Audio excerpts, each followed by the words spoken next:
esposa. Tanta gente querendo divorciar, vocês querem se casar? E conte-me um pouco da sua história. Aí o noivo começa a dizer: eu sou o rei, e eu estava na minha varanda, escrevi vários salmos. Em vez de eu ir escrever o Salmo 151, eu devia ter escrito 151, mas querendo conta redonda, eu acabei olhando a mulher dos outros. Eu fiquei tão encantado, me subiu a paixão ao coração.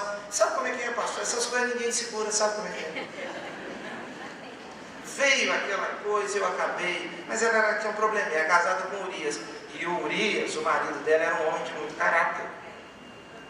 O Urias, sabendo que os soldados estavam no campo de batalha, que seu comandante estava no campo de batalha, ele não aceitou dormir em cama quente, enquanto os seus iguais estavam dormindo no relento, enfrentando dificuldades. Ele disse: como eu vou me deitar com a minha esposa? Como eu vou para o aconchego do meu lar, enquanto os meus iguais estão no campo de batalha? E aí Davi então trama a morte, e uma trama bem sucedida. E aí eu consegui, graças a Deus, matar o marido dela, e gostaria que o senhor me casasse. Irmãos, esse homem não ia ser casado com essa mulher em igreja nossa, eu acredito que nenhuma. Agora preste atenção numa coisa. A pergunta é: será que você troca algum problema da sua família por um problema desse aqui? Você tem um filho que gasta dinheiro demais. Você quer trocar por algum caso desse aqui? Ele vai ficar bem controlado financeiramente. Você tem um filho que ele é namorador. Filho de pastor namorador. Aquele menino bonito, cabelo bem tratado, que vai para a academia às 10h30 da manhã, toma aquele copão de açaí, sai da academia 1h pouca da tarde, malhadão, fortão, chega na igreja, o pai dele já está pregando, e ele entra com aquele peitinho estufado, desfilando pela igreja, e o pai olhando para ele, pensando: seu sem vergonha. Mas as meninas da igreja não enxergam isso não. As meninas da igreja enxergam beleza. É assim, gente nova se encanta com essas coisas. Gente de mais experiência se presta atenção em outras coisas. O pai, por exemplo, da menina que está querendo namorar com ele, pensa assim: que esse camarada tem um músculo desse tamanho. Para ter um músculo desse tamanho, esse menino não trabalha. Esse menino só vive em academia. Isso não vai dar camisa a ninguém, quem vai tratar dos meus netos. É isso que o pai da menina está pensando. E ela está pensando na cor do cabelo dele. É uma outra coisa. Irmãos, as nossas famílias são muito carentes, cada qual tem suas crises. E a família moderna vive algumas crises, algumas delas causadas por uma situação que eu acredito, o estresse familiar de hoje é intenso. Está todo mundo estressado, tem tudo para acabar uma família, porque as crianças já nascem estressadas. As crianças querem tudo a tempo e a hora. Você se lembra que seu pai olhava para você e você ia com que controle remoto, voltando para o lugar. As crianças de hoje, meus irmãos, elas não têm isso não. Elas nascem com uma pilha esquisita. Parece que é uma coisa que não acaba. Uma criançada exigente, quando chega adolescente, não precisa nem estar mais adolescente, porque sabe mexer em tablet, acha que tem que dar vida. As mulheres estão vivendo uma tensão, mulherada estressada, meu Deus. Mulher parece que perdeu vontade, elas têm agonia.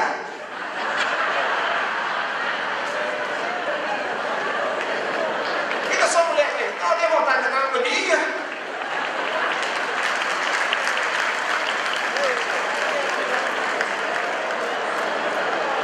Os homens, tem marido me aplaudindo e mulher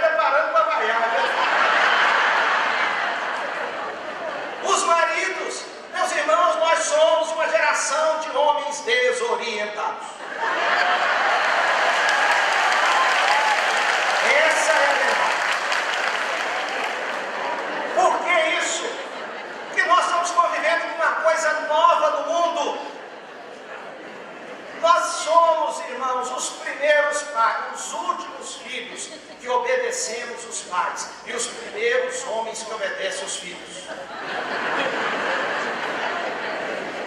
É isso. Nós estamos desorientados, nós casamos com mulheres que querem algumas coisas que as nossas mães e avós não tinham. Elas são mulheres diferentes. Você casou com uma mulher moderna, meu amigo.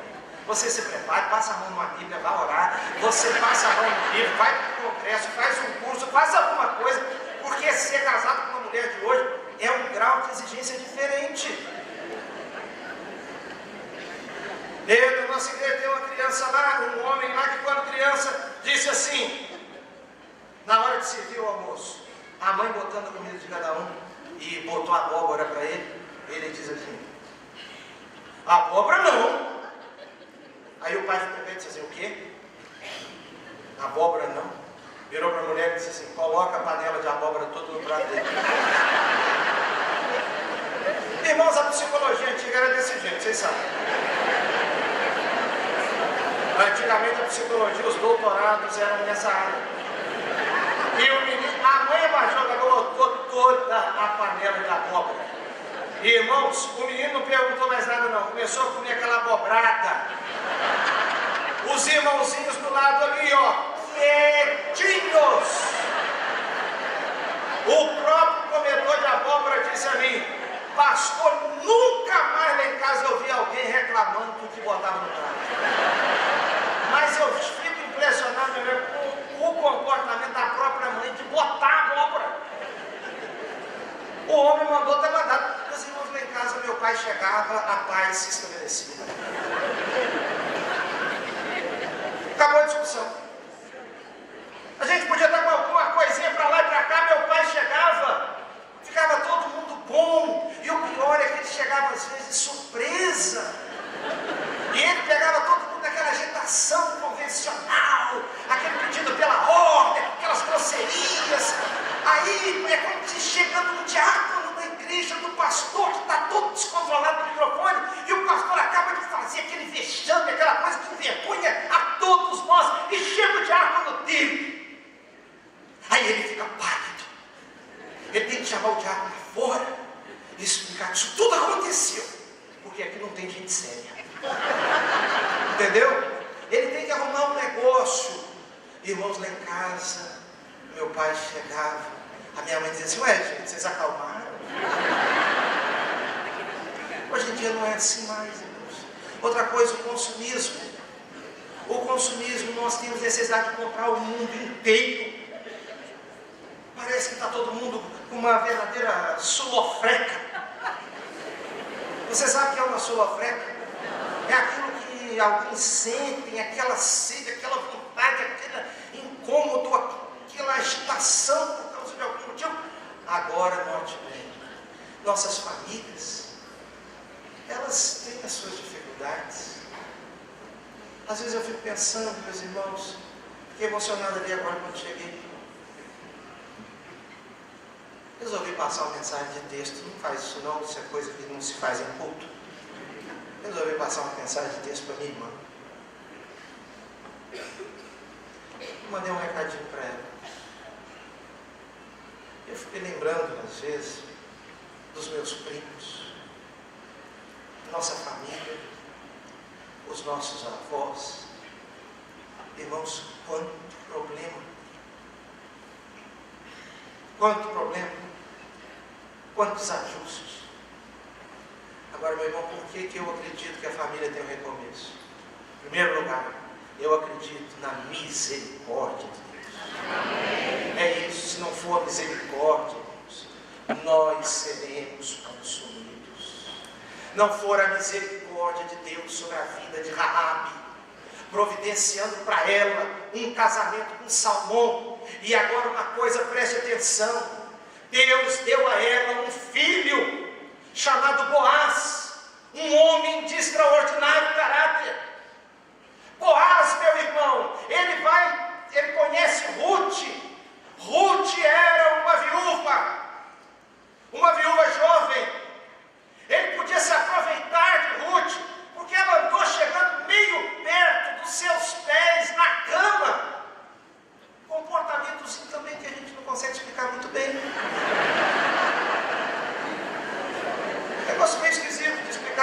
adolescentes. Fui chegando lá de noite, o camarada estava com frio. E aí, ele só se casa com Ruth depois que chama as autoridades da cidade, pergunta a um outro que tinha o direito primeiro que ele, dentro da lei daquele momento, da lei daquele tempo, e ele diz, não quero casar com ela não. Então eles vão e se casam. Foi a misericórdia de Deus que pegou a prostituta e deu a ela um casamento digno, e depois deu um filho bom. Irmãos, alguns de nós estamos nos gabando de coisas para as quais nós não tínhamos a menor virtude. Eu fico impressionado com gente que bate no peito e diz assim, quando é elogiado o casamento bom, parabéns pela família, parabéns pela esposa, parabéns pelo marido, e a pessoa logo diz, mas eu soube escolher, toda a glória seja dada a Deus. Você não soube escolher nada, você gostou daquela menina que hoje, depois de muitos anos, quando alguém disse que você namorou com ela há 30 anos atrás, você diz assim, eu não! Quando você olha as fotos, você diz, não, foi só assim uma paquerinha. Paquerinha nada, se dependesse de você, você tinha se casado com ela, porque ela não quis. Sabe o que foi aquilo? Livramento, misericórdia de Deus. Foi isso que aconteceu, porque Deus via adiante, Deus via tudo, e Ele impediu que uma coisa dessa acontecesse. O relacionamento de Davi com Batseba, a misericórdia de Deus. Por quê? Porque deu a eles um filho, o primeiro morreu, depois deu Salomão, o homem mais sábio, para contrariar a lógica. Criança criada em família complicada, cresce e fica endoidada. Criança criada com o pai, perdeu as referências, não sei o que e tal. Aí vira Salomão. Sabe o que é aquilo, irmãos? É a misericórdia de Deus contrariando a lógica. E meu irmão, eu acredito de todo o meu coração que Deus pode contrariar a lógica na vida da sua família. Por causa da misericórdia dele. É Deus olhando para nós enquanto Salomão nasceu. Que texto lindo! Diz assim, que Deus olhou para ele e o amou. Meus irmãos, eu quero pedir ao Senhor Jesus Cristo que olhe para aquele menino, filho de um pastor nosso aqui, para aquela menina, filha de um pastor nosso aqui, para aquele casamento, para a sua vida, e olhe para você e o ame. Eu fiquei tão impressionado com isso que eu fiquei pedindo a Deus, Senhor, no culto de ontem ali na praia, que coisa linda, meus irmãos. Pastor Eli, Deus o abençoou, falar num auditório daquele aberto, aquele barulho, praia, Deus deu uma palavra boa ao nosso colega. Pastor Estevam está de parabéns, pastor. É isso mesmo, o senhor está nos recebendo aqui, não sei nem se ele está aqui, de todo coração. Há quanto tempo nós não tínhamos um auditório com um som desse, meus irmãos? Será que tem gente que só vê defeito nas coisas?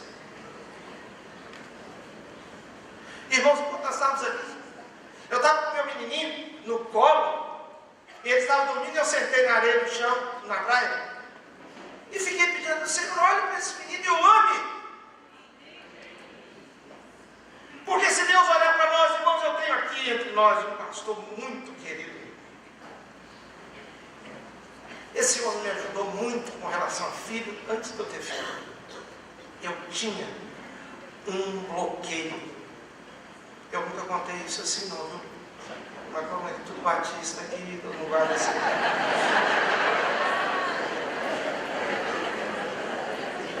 Eu tinha um bloqueio, meus irmãos. E um pastor nosso aqui, que eu acho que está aqui agora, foi pregar na minha igreja. Eu contei para ele. Eu falei com ele o que eu pensava. E ele me deu um conselho maravilhoso de uma maneira tão simples.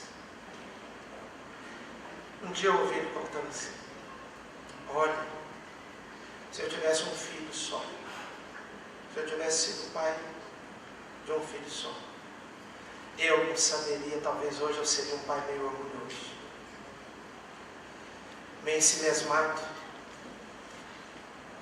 mas tendo mais de um filho, eu pude aprender com um, com outro, com um, com outro. Eu pude conviver com as dificuldades de um e de outro. E um pai me disse: se eu tivesse sido pai somente do fulano de tal, porque Deus, ele atravessou a vida assim, sem muitos problemas, na igreja, nos estudos e tal, mas com os outros eu aprendi muito em face das dificuldades que vivemos. Meus irmãos, alguns de nós aqui estamos muito gabando a igreja que nós temos, a família que nós temos,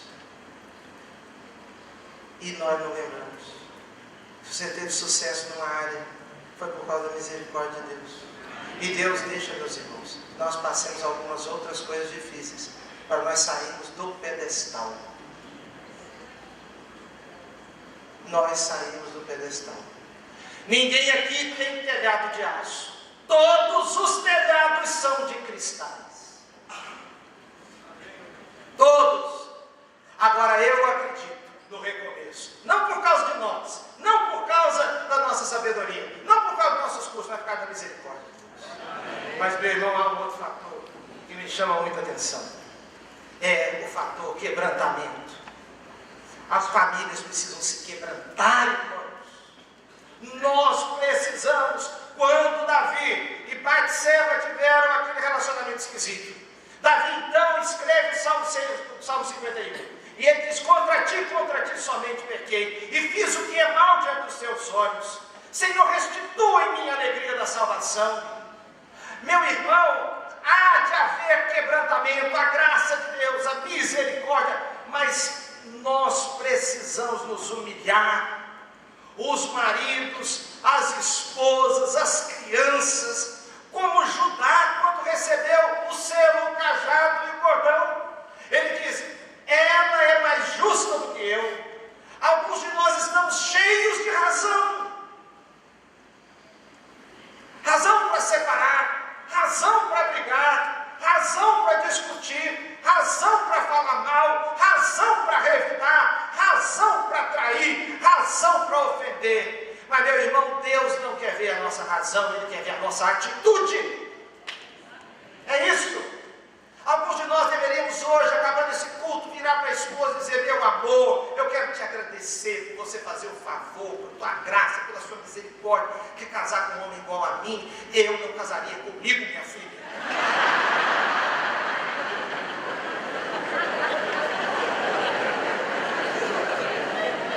Você beijaria um homem igual a você, meu irmão? Olha o que essa mulher tem passado há tantos anos. Meus irmãos, algumas esposas aqui deveriam dar graças a Deus de ser casada com um homem crente e não param de criticá-lo. O bom é o dos outros. Nós precisamos nos quebrantar. Nós precisamos pedir perdão e nos quebrantarmos diante do Senhor. Deus, Senhor, tenha misericórdia de mim. Eu preciso me quebrantar, irmãos. Jacó e os seus filhos, aquele drama da fome, e Deus deixa tudo acontecer para aquela família, aqueles irmãos de José, que lançaram o buraco, voltarem a irem ao Egito,